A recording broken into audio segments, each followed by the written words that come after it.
بسم الله الرحمن الرحيم. تبارك الذي بيده الملك وهو على كل شيء قدير،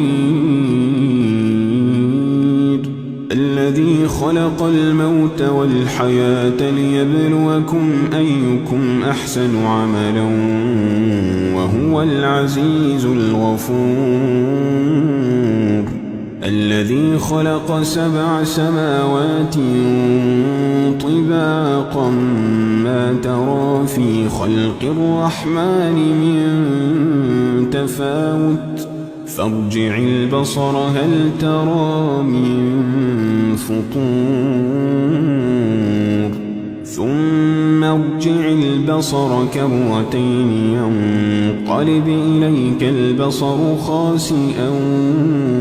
وهو حسير، ولقد زينا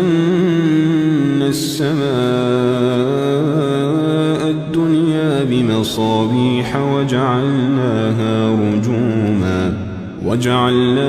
رجوما للشياطين